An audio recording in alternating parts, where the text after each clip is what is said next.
आज का अपना सत्र परम सदगुरु पर ही है। जैसा कि पिछले सत्र में हमने सुना था कि परम सदगुरु विषय हमने रखा था और वह पूरा नहीं हो पाया था। वैसे तो वह कभी पूरा हो भी नहीं सकता है, लेकिन जितना भी विषय अपने को बात करना था वह विषय पूरा नहीं हो पाया। इसीलिए आज का सत्र रखा गया है। हमने देखा कि किस तरह से भगवान परशुराम ने स्वयं आकर परम सदगुरु को पूर्णाभिषेक किया, उनको त्रिपुरी मंत्र की दीक्षा दी। और उन्होंने परम सदगुरु ने स्वयं भगवान परशुराम के चरणों पे जल छोड़ते हुए यह प्रतिज्ञा करी कि मैं वेदों का पुनरुज्जीवन करूंगा। यह कोई साधारण प्रतिज्ञा है, ऐसा सोचना और समझना तक अपने आप में अपने आप को भ्रम में रखने जैसा है। पूरी सृष्टि को जो संचालित कर रहा है वेद, और ईश्वर के द्वारा जो सृष्टि निर्माण हुई है उसकी जो संरचना है या उसका जो विधि विधान है वो वेदों में दिया गया है। और वेदों का पुनरुज्जीवन करना आज की परिस्थिति में कितना कठिन होगा, यह हमारी कल्पना शक्ति से बाहर है। हमने लास्ट टाइम देखा था कि स्वयं परम सदगुरु ने अपने दो पत्र लिखे थे। उस पत्रों में ही उनका पूरा कार्य और उसकी व्याख्या और उसके महत्व को उन्होंने बताया था। पहला पत्र हम पढ़ चुके थे। इसी संदर्भ में हम अब दूसरा पत्र पढ़ते हैं, जो परम सदगुरु पुस्तक में महानुभाव श्री माधव जी पोद्दार साहब ने दिया है। वह पत्र इस तरह से है। यह पत्र सन 1944 में परम सदगुरु ने लिखा था। परम सदगुरु ने लिखा कि प्रचलित आर्यवर्तीय धर्म प्राचीन शुद्ध सनातन धर्म के विडंबित स्वरूप हैं। प्रत्येक व्यक्ति अपना श्रेष्ठता केवल जन्म के अनुसार प्रतिपादन कर रहा है।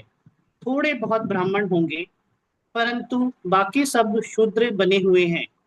चातुर्वर्ण्य व्यवस्था केवल जन्म के अनुसार न होकर गुणों व कर्मों के अनुसार थी।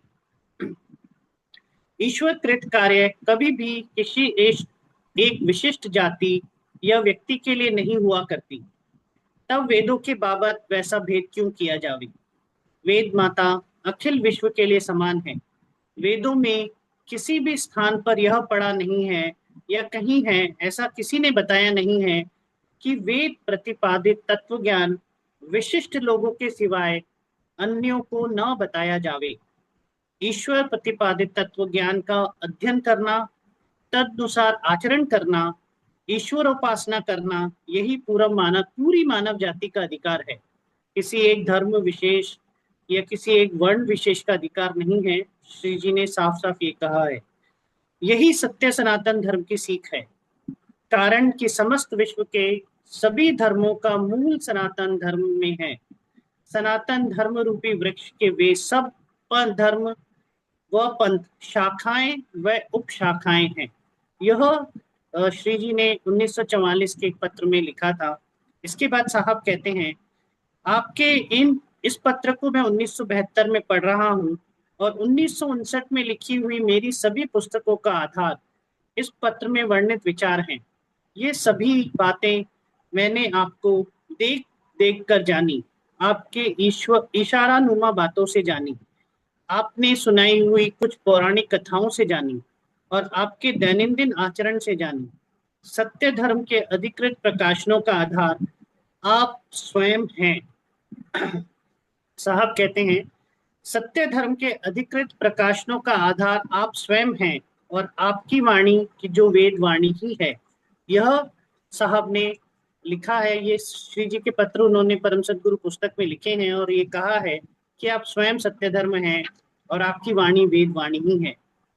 आगे एक इस संदर्भ में एक बहुत ही विशिष्ट बात परम सदगुरु पुस्तक में एक कही है साहब ने, जो हम आगे पढ़ते हैं। और वो उनके संदर्भ में है, खुद के संदर्भ में है। जो बात हर एक शिष्य को लागू होती है और हर एक सत्य धर्म आचरणकर्ता को भी लागू होती है। साहब लिखते हैं, तो यह परशुराम स्थान की यात्रा मेरे जीवन में परिवर्तन करके रही। खोपोली से आए हुए दिन से इस यात्रा के अंत तक आपका जो ठाठ, जो शान शौकत देखी, जो आला दर्जा देखा, उस सब का मेरे मन पर बहुत प्रभाव पड़ा। आप तो इस समय से ही मेरी साधना के दिन, गुरु दक्षिणा संकल्प तक के 21 महीने गिनते हैं। आपने सन 1959 के अंत में एक पत्र में इस काल को 21 मास वर्ष कहा है। 13 जून 1957 से जनवरी 58 के 7 महीने कोई प्रगति मुझ में न हुई थी, परंतु इस यात्रा के बाद मेरा मन अंतर्मुखी बनने लगा। साधना की और विशेष ध्यान गया। आपकी महिमा जितनी समझता था उससे कहीं गुना अधिक जानी। परिणाम स्वरूप 25 अप्रैल 1958 से साधना अत्यंत कठोर हुई। चोला ही बदल गया, नए नए नियम लिए गए, लिबास बदल गया। 11 से 5 व्यवसायिक निमित्त घर से ही नीचे अपने ऑफिस में बैठता। बाकी 18 घंटे आपके ही चिंतन में बीतते। स्वप्न दर्शन नित्य की बात हो गई थी। नया नया ज्ञान आपसे ही रात की बातचीत में भोपाल में ही मिलता रहता। तभी तो मेरी पुस्तक मठ मंदिर मस्जिद गुरुद्वारा में मेरा यह वचन है कि अपना घर ही तप स्थान है, जगह न कोई अधिक महान है। मैंने आपसे सब कुछ भोपाल में अपने घर यानी अपने तप स्थान पर ही सीखा। आपने भी 1960 में मुझसे कहा था, तुम भोपाल में रहते हो तब हमारे अधिक नजदीक रहते हो, बनिस्पत उस नजदीकता के कि जो तुम समझते हो कि अक्कलकोट में रहते हुए तुम्हें नसीब होती है। यह आपका वाक्य भी यही साबित करता है कि अपना घर तप स्थान होता है। उससे अधिक महत्व का स्थान इस संसार में दूसरा नहीं होता। जब यह सुनता और पढ़ता हूँ कि लोग तप करने के लिए कहीं जाते हैं तो आश्चर्यचकित हो जाता हूँ।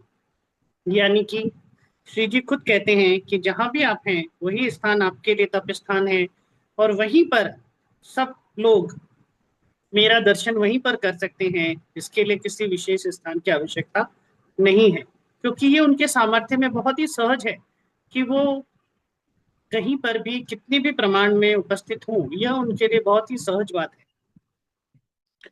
अपना घर तप स्थान होते हुए भी जो सदगुरु निवास पर जाने की उनकी सेवा में अर्थात हाजिरी में बनी रहने की उत्कट इच्छा मन में होती थी, इसके आगे का एक चीज पढ़ते हैं अपन। बाद में आ, आपकी अभंग रत्नमाला में इसका समाधान आपकी युक्ति में पाया कि सदगुरु चे घर मुक्ति चे माहिर, यानी सदगुरु का घर मुक्ति का मायका या निहर होता है, वहां मुक्ति रहती है। इसलिए शायद शिष्य की बार बार इच्छा होती है कि सदगुरु की कृपा की मुक्ति के उनके भंडार में से अपने लिए पर्याप्त इतनी मुक्ति तो ढोकर लाई जावे। मतलब यह है कि तप स्थान अपना निवास व मुक्ति स्थान सदगुरु निवास, इससे अधिक मनुष्य को चाहिए भी क्या। यह साहब लिखते हैं।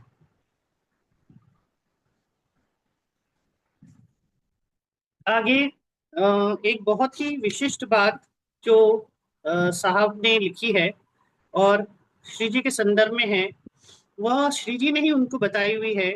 वह बात यह है, उन्होंने श्री जी ने साहब को बताया था कि उन्होंने अपने आप को विष्णु अवतार जो गौतम बुद्ध दशावतारों में नौवा उस रूप में देखा। आनंद वगैरह उस अवतार काल के काफी शिष्य सामने बैठे थे।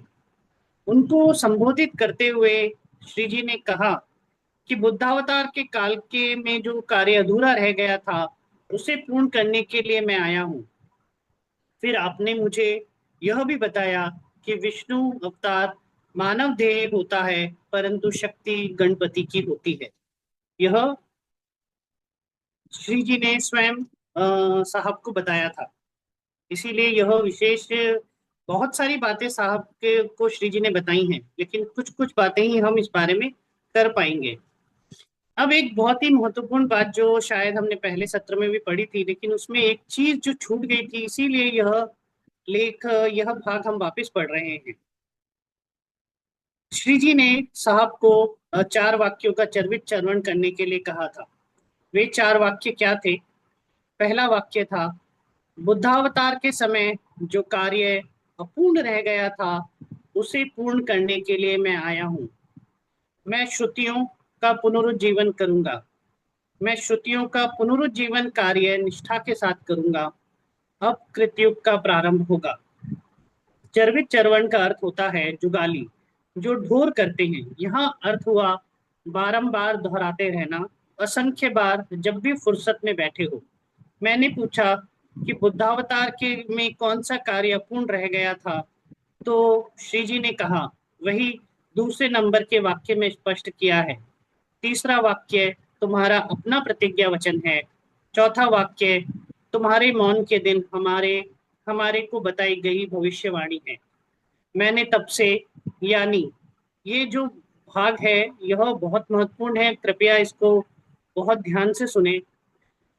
मैंने तब से, यानी उस दिन दोपहर से, जब से अवकाश मिलता, मैंने मतलब साहब ने इन चार वाक्यों के चर्वित चरवण का कार्य शुरू कर दिया था।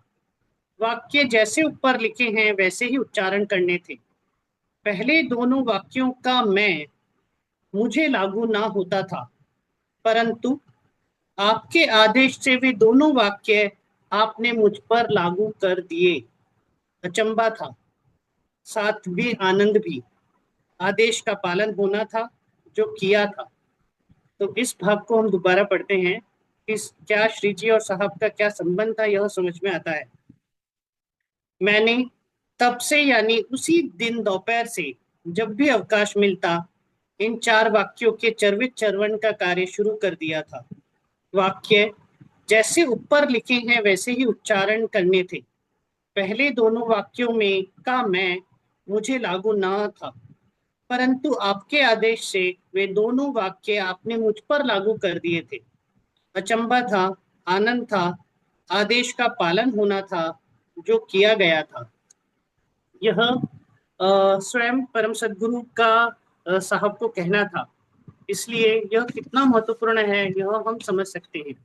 इसी संदर्भ में एक वाक्य था जो श्री जी ने गुरु शिष्य के संबंध में मठ के अंदर घटित करवाया था, और वो जो घटना घटित हुई उससे साहब को ये बताया गया कि तुम्हारा और मेरा संबंध क्या है। इसी घटना को हम पढ़ते हैं। ये है पृष्ठ संख्या 168, महानुभाव का अद्भुत दर्शन। और यह पुस्तक स्वयं श्री जी ने लिखवाई है। यह जयंत भैया को उन्होंने बताया था कि यह कहने को तुम्हारे हाथों से लिखी गई है, पर लिख तो हम ही रहे थे, या हमने ही तुमसे लिखवाई है। यह श्री जी के खुद के वाक्य थे। और श्री जी कहते हैं, एक दिन पोद्दार साहब मटके चौक की ओर जा रहे थे कि ताली बजाकर महाराज श्री ने पास बुलाया, और वे तथा मामा साहब तथा शारदा माँ तीनों महाराज श्री जो कुछ दिखा रहे थे उसे देखने पहुंचे। तब उन्होंने सबको एक कीट भ्रमर दिखलाया, जो ऊपर से उनके सिर के बीच गिरकर नीचे गिरा था, और उसकी पकड़ में एक इल्ली नुमा कीटक था। उसे दिखाते हुए वे बोले, यह देखो कीट भ्रमर। यह साधारण से कीड़े को उठा लाता है और उसे अपने घरौंदे में ले जाकर रख देता है। फिर जब इच्छा होती है तब तब आपने अपने घरौंदे में आकर उसे एक डंक मारकर बाहर भ्रमण को निकल जाता है। बेचारे कीटक को इससे काफी पीड़ा होती है, और जब भी उसे भ्रमर के गुंजन का गूं सुनाई देता है तो पहले से ही वह घबराने लगता है कि अब मार पड़ी। अत्यंत घबराई हुई हालत में अपनी जिंदगी भ्रम से व्याकुल होकर रहते हुए बिताता रहता है। इसे भ्रमर का बार बार आना बिल्कुल अच्छा नहीं लगता, परंतु स्वयं लाचार होने के कारण कीटक कुछ कर भी तो नहीं सकता। घबराहट के मारे, बुरा हाल होने के कारण उसका जिंदा न रहने के बराबर ही होता है। कीट भ्रमर को इसी में आनंद आता है। वैसे वह कीटक को अपने घरौंदे में इसलिए तो लाता नहीं कि उसे मार डाला जावे। भ्रमर की कभी ऐसी इच्छा भी नहीं रहती कि कीटक मर जावे, परंतु भ्रमर के गुंजन से और डंक की चोट बार बार सहते सहते कीटक बेचारा जिंदा रहते हुए भी मृतप्राय ही हो जाता है। कीट भ्रमर अपना आनंद लूटता रहता है। परिणामतः ऐसा होता है कि इस कीटक को पूर्णतः भ्रमर रूप प्राप्त होता है, और वह भ्रमर बनकर इस घरौंदे से बाहर निकलकर स्वतंत्र हो जाता है। फिर वह अपने घरौंदे में नया कीटक ला रखता है और फिर इस सब की पुनरावृत्ति करता है। यही ज्वलंत उदाहरण है गुरु शिष्य रिश्ते का, और इसी तरह से अनादिकाल से चली आ रही परंपरा आज तक चालू है। तो साहब का के लिए जो कष्टों का जो था, वह उनको कीटक की भूमिका से किस तरह से भ्रमर बनाने का खेल था, यह हमको समझना होगा। तो यह देखिए कि जब कोई भ्रमर बन गया, इसीलिए साहब ने, जो श्री जी ने अपने वाक्य कहे, वो यह कहा कि यह तुमको भी लागू होता है, क्योंकि यह जो ज्वलंत उदाहरण उन्होंने खुद ने सबके सामने प्रदर्शित किया, जो प्रकृति की खुद की अपनी देन है, उससे हमें समझ में आता है कि यह घटना क्या महत्व रखती है। तो हमने देखा कि किस तरह से यह गुरु शिष्य की जोड़ी ने काम किया। इसके बाद एक सुंदर लेख आदरणीय संचालिका जी ने लिखा है, श्री जरियती करके, श्री जी के ऊपर। वह लेख हम पढ़ते हैं, क्योंकि इस लेख में श्री जी को देखने का दृष्टिकोण हमें समझ में आता है। हम जो उन्हें सिर्फ अपने कष्टों, परेशानियों के निवारण का स्रोत मानते हैं, यह वह दृष्टिकोण नहीं देता। यह वह दृष्टिकोण देता है कि जो हमें वास्तव में उनसे चाहिए है, और वास्तव में उनको जो हमसे अपेक्षित है, यह वह दृष्टिकोण देता है। आदरणीय संचालिका जी लिखती हैं, महान व्यक्तियों का आगमन होता है महान कार्यों के लिए। इसलिए उनसे जुड़ी सभी बातें विशिष्ट हो जाती हैं, परंतु मानवीय दृष्टिकोण बड़ा ही संकुचित होता है। सबसे अहम बात तो यही है कि मनुष्य अपने आप में इतना ज्यादा लिप्त होता है कि उससे बाहर का कुछ भी सोच, देख या महसूस ही नहीं कर सकता। इसलिए विशिष्ट व्यक्तित्व की ओर देखकर भी उसे पहचान नहीं पाता। कुछ ही दिन पूर्व मेरे सामने एक प्रश्न आया कि श्री जी जैसी विभूति इस धरातल पर आई, इतना विशिष्ट कार्य उन्हें सौंपा गया, विशिष्ट जीवन शैली में 70 वर्ष की आयु बिताकर वे आंखों से ओझल हो गए। जाते समय कह गए कि आगे से हमारा दर्शन अगन्यांतर्गत अर्थात धधकती अग्नि में करो। परंतु जो हजारों लोग उनके संपर्क में आए, उनमें से कितने होंगे जिन्होंने उन्हें अर्थात उनके विशिष्ट स्वरूप को पहचाना? शायद गिनती के 25-50 ही होंगे। ज्यादातर तो व्यक्ति के इस विशिष्ट स्वरूप को स्वार्थी नजरों से ही देखते हैं। उनकी जीवन सुचारू रूप से चले इसलिए श्रद्धा रखते हैं। उनकी कृपा से अध्यात्म मार्ग, तप में प्रगति की इच्छा रखने वाले साधक वृत्ति के लोग 2-4 ही होते हैं। ऐसों से मिलकर विभूतिमान व्यक्तित्व प्रसन्न हो जाता है, मानो विदेश में विदेशियों में बीच अपने देश का कोई व्यक्ति मिलने पर जो प्रसन्नता अनुभव होती है, वैसी ही उन्हें भी होती होगी। एक बार एक महिला श्री जी से संबंधित लोगों का इंटरव्यू ले रही थी। वे भोपाल भी आई, मेरा इंटरव्यू लेना था। तब मैंने कहा, मेरे पास एक भी अनुभव नहीं है कि श्री जी की कृपा से मेरा कोई कष्ट या संकट दूर हुआ हो, ना ही किसी चमत्कार का अनुभव है। वेदोपदिष्ट पंथ साधन मार्ग के प्रणेता हमें कितना चाहते हैं, प्यार करते हैं, अपनत्व जताते हैं, इसी का अनुभव है। इसको मैंने हमेशा अनुभव किया है। साहब ने धर्म पाठ में लिखा है, ईश्वर को प्रिय है धर्म और धर्म का आचरण करने वाली। यही श्री जी से संदर्भ में मैंने देखा है। श्री साहब के परम सदगुरु सत्य धर्म के प्रणेता श्री गजानन महाराज श्री की जन्म तिथि है 17 मई 1918 और निर्वाण दिवस 6 दिसंबर 1987। 70 वर्ष के जीवन में साधना और धर्म स्थापना के अति विशिष्ट कार्य उनके द्वारा संपन्न हुआ है। मृत वृत सत्य धर्म को, वेद धर्म को जगत धर्म, युग धर्म, मानव धर्म के रूप में प्रस्थापित करना अति कठिन कार्य था, परंतु महाप्रतापी महर्षि परशुराम जिनके गुरु हों, उनके लिए कुछ भी असंभव नहीं। इन्हीं चिरंजीवी सदगुरु के समक्ष श्री जी ने वेदों के पुनरुज्जीवन की प्रतिज्ञा की। उसी दिन गुरु प्रसाद के रूप में अवतरित हुई श्री रचित काव्य सप्तश्लोकी धर्मादेश। इसी धर्मादेश का संस्कृत में हिंदी अनुवाद करने में साहब धर्ममय हो गए और धर्म प्रचारक जीवन जीने की कृपा मांग बैठे, प्रतिज्ञित हुए और वेद पुनरुज्जीवन का कार्य अब गुरु शिष्य का साझा कार्य हो गया। और गुरु शिष्य की इस जोड़ी ने अर्थात श्री जी ने और साहब ने एक असंभव से कार्य को अंजाम दे डाला। आकाश को गिलाफ चढ़ाने जैसा कठिन कार्य कर डाला। कैसा कार्य? आकाश को गिलाफ चढ़ाने जैसा कठिन कार्य कर डाला। भूतकाल में कई गुरु शिष्य की अद्भुत जोड़ियों ने विशिष्ट कार्य की प्रसिद्धि पाई है, जैसे राम हनुमान, कृष्ण अर्जुन, परमहंस कृष्णदेव विवेकानंद। इसी तरह इस युग में श्री जी एवं साहब की जोड़ी ने 1 और 1 11 की टीम बनाकर अद्भुत असंभव सा काम कर डाला है। ये लोग इसलिए धरा पर आए थे। इनका उद्देश्य कभी भौतिक संसाधनों की भक्तों की उपलब्धता कराना नहीं था। इनका उद्देश्य कभी भौतिक संसाधनों की भक्तों को उपलब्धता कराना नहीं था। यश, प्रसिद्धि, कीर्ति की इन्हें अपेक्षा नहीं थी।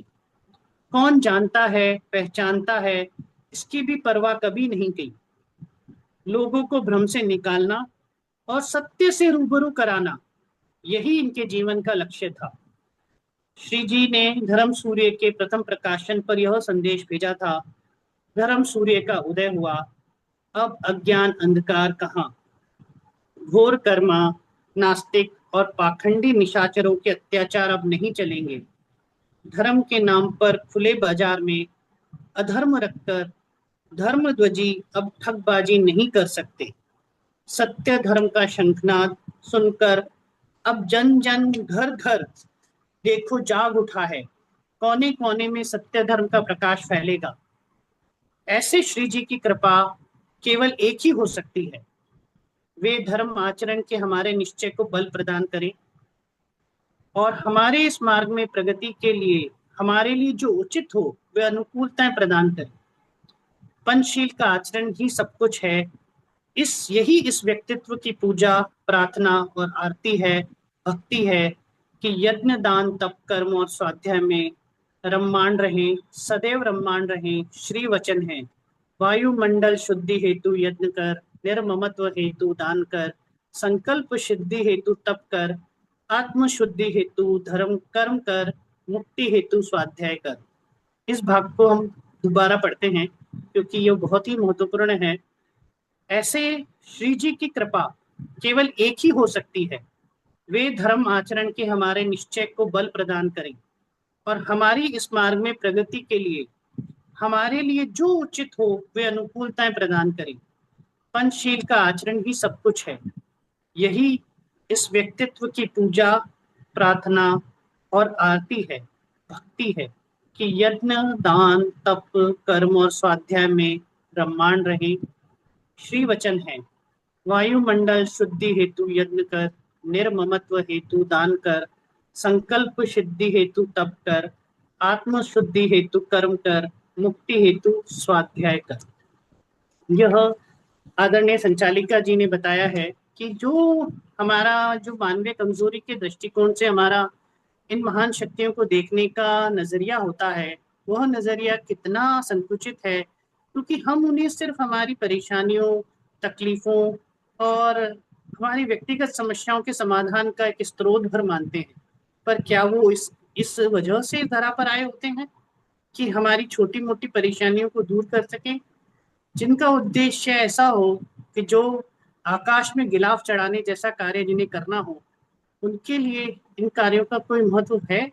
और क्या वो यह कार्य करके अपना जो उद्देश्य है उसको पूरा कर सकते हैं? भला कभी नहीं। इसलिए इन शक्तियों को जो देखने का हमारा जो नजरिया होना चाहिए वो बहुत अलग है और उनसे हमें यही सीख लेनी चाहिए कि किस तरह से हमें धर्म मार्ग पर वो आगे बढ़ा सके।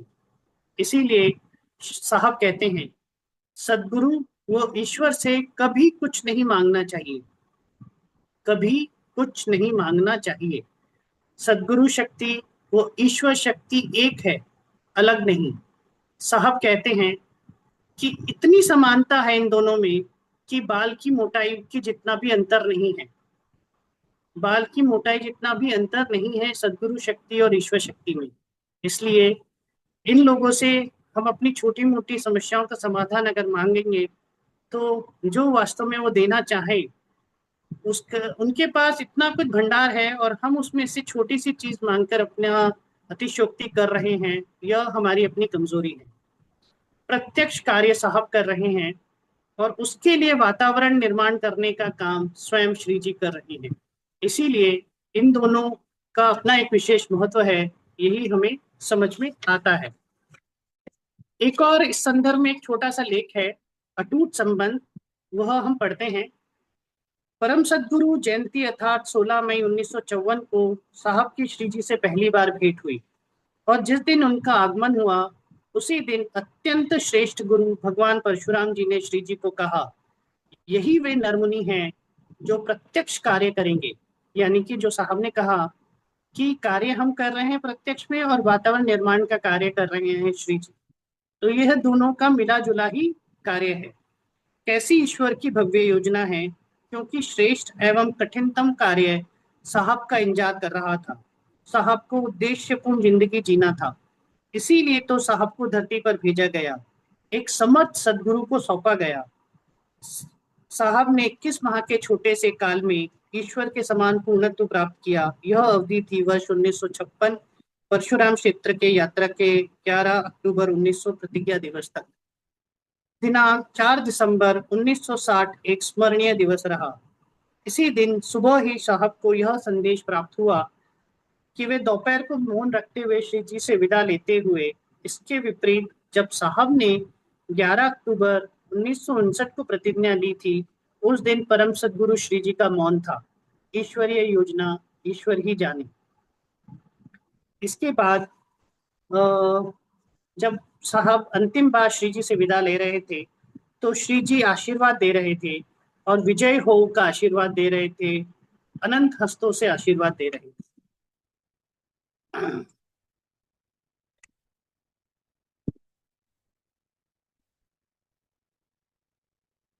इसी संदर्भ में आगे हम देखते हैं, साहब ना तो दीन से गए ना दुनिया से, वे तो धर्म सूर्य थे, प्रकाश पुंज थे, जीवन धर्म थे। उन्होंने तो सारी दुनिया को शाश्वत धर्म दे दिया। इस विछोह का सच्चा समाधान 1968 में मिला, जब सत्य धर्म का प्रचार कार्य प्रारंभ हुआ। दुखी लोग नित्य ही साहब के पास आया करते और अपनी समस्याएं बताते हुए समस्याओं का निराकरण करते। समस्याएं भयंकर भी होती थी और उनका निराकरण यदि तुरंत ना हो तो व्यक्ति को समाधान प्राप्त नहीं होता। यदि साहब श्री जी पर अवलंबित होते तो वे सिर्फ पोस्ट ऑफिस का कार्य करते, लोगों की समस्याओं को पहले श्री जी को भेजते, फिर उनके प्राप्त निर्णय को उन व्यक्तियों को बताते। इससे ना तो सामने वाले का समाधान होता और ना ही सत्य धर्म प्रचार होता। श्री जी चाहते थे कि प्रतिज्ञा पूर्ति का कार्य साहब का निजी कार्य है, इसलिए वे इसे स्वतंत्र रूप से करें। इसीलिए उन्होंने कठोर हृदय बनकर साहब के ऊपर का लौकिक संरक्षण हटा दिया। इस गुरु शिष्य का कितना अटूट संबंध है, वह इस बात से स्पष्ट होता है कि जब 12 वर्ष बाद 1972 में साहब ने परम सदगुरु पुस्तक लिखी, जिसमें साहब ने अपने हृदय के भाव प्रकट किए और अपने सदगुरु के प्रति और उनकी और देखने का अपना दृष्टिकोण स्पष्ट किया। उस पुस्तक को सुनने के बाद श्री जी ने कहा, इस पुस्तक का एक एक शब्द पोद्दार साहब के शुद्ध अंतःकरण से प्रतिबिंबित हुआ है। साहब कहते हैं कि महानुभाव का अद्भुत दर्शन एवं परम सदगुरु में हमारा अस्तित्व ही कहाँ है, सभी जगह आप ही आप हैं। एक बार श्री जी ने कहा था कि अग्निहोत्र का पात्र देखते ही हमें साहब का स्मरण हो आता है। अग्निहोत्र का पात्र देखते ही हमें साहब का स्मरण हो आता है, क्योंकि यह पात्र उन्हीं का प्रतीक है। आज चारों ओर अग्निहोत्र फैल रहा है, तब सबसे पहले प्रत्येक घर में पात्र के रूप में साहब जाते हैं, फिर अग्निहोत्र शुरू होने पर श्री जी की उपस्थिति होती है। दोनों की प्रतिज्ञा एक सी है, दोनों का कार्य एक सा है, इसलिए दुनिया में किसी की ताकत नहीं कि इस पात्र और अग्नि के संबंध में दरार डाल सके। इस नर नारायण की जोड़ी को जिस विधाता ने रचा है, वो विधाता युगों से उनका उपयोग धर्म स्थापना के कार्य में कर रहा है और करता रहेगा। यह एक लेख से हमने पढ़ा है। इसके बाद जो आदरणीय साहब की अपने सदगुरु के प्रति अ, जो निष्ठा थी, वह उनके द्वारा रचित एक आरती के अंदर बहुत ही अच्छे से दिखती है। और शायद यह आरती गाकर हम इस ये जो आज की जो श्रृंखला है, आज साहब श्री जी के बारे में जो हम पढ़ रहे हैं, उसके बारे में हम लोग देख सकते हैं। तो यह आरती का गायन करना, मुझे लगा शायद यह जो श्री साहब का श्री जी के प्रति सम्मान था, आदर था, वह जो उन्होंने प्रकट किया, वह आज हमारे परम सदगुरु का ये जो सत्र है, उसका समापन भी सदगुरु की आरती से होना चाहिए है। आरती श्री गुरु की गाँव में, आरती सदगुरु की, आरती श्री गुरु की गाँव में, आरती सदगुरु की। सत्य धर्म उपदेश कियो तुम शिष्यों को सुखकारी। सत्य धर्म उपदेश कियो तुम शिष्यों को सुखकारी। यही एक है धर्म सनातन, ऐसी शिक्षा तुम्हारी। गुरु ऐसी शिक्षा तुम्हारी। गाँव में आरती सदगुरु की। यत्न दान तप कर्म और स्वाध्याय ही सद्धर्म। यत्न दान तप कर्म और स्वाध्याय ही सद्धर्म। वेदों का बस सार यही है, यही विश्व भर धर्म। गुरु यही विश्व भर धर्म। गाँव में आरती श्री गुरु की, आरती सदगुरु की। गाँव में आरती श्री गुरु की। सीधी सच्ची राह यही दुखों को हरने वाली। सीधी सच्ची राह यही दुखों को हरने वाली। सब दुखों को हरने वाली। कल्याण मार्ग पर जगत चले है, यही कामना तुम्हारी। गुरु यही कामना तुम्हारी। गाँव में आरती श्री गुरु की। धर्म आचरण पड़ी कठिन तो जो तुमसे सीखे। धर्म आचरण पड़ी कठिन तो जो तुमसे सीखे। नित्य तपस्वी जीवन का आदर्श उसको दिखे। गुरु आदर्श तुम में दिखे। गाँव में आरती श्री गुरु की, आरती सदगुरु की। गाँव में आरती श्री गुरु की। आखिरी पैरा है जो सबसे महत्वपूर्ण है। इसको अपन गाते हैं। क्या कितनी गाऊं महिमा, मैं अपने दास हूँ तुम्हारा। क्या कितनी गाऊं महिमा, मैं अपने दास हूँ तुम्हारा। धर्म प्रचारक जीवन बीते, कृपा चाहता बंदा। गुरु कृपा मांगता बंदा। गाँव में आरती श्री गुरु की, आरती सदगुरु की। गाँव में आरती श्री गुरु की। यह आरती साहब द्वारा रचित है। अपने सदगुरु के प्रति उनकी पूर्ण निष्ठा का ये परिचायक है। और इसका एक एक शब्द इतना मधुर है, इतना आत्मीयता से भरा हुआ है कि जिसकी कल्पना भी हम नहीं कर सकते हैं। इसके बाद एक आखिरी पैरा अपन पढ़कर इस सत्र का समापन करेंगे। साहब कहते हैं कि जब अवतारी पुरुष आते हैं तो वे अपने साथ अपनी निर्धारित टीम लाते हैं। सदा उनके अवतरण के साथ वही टीम अवतरित होती है। हमेशा इस एक ही टीम ने धर्म स्थापना का कार्य किया है। ऐसी बातें यह सोचने को मजबूर कर देती हैं कि उक्त टीम में हमारा क्या स्थान है। धन्यवाद।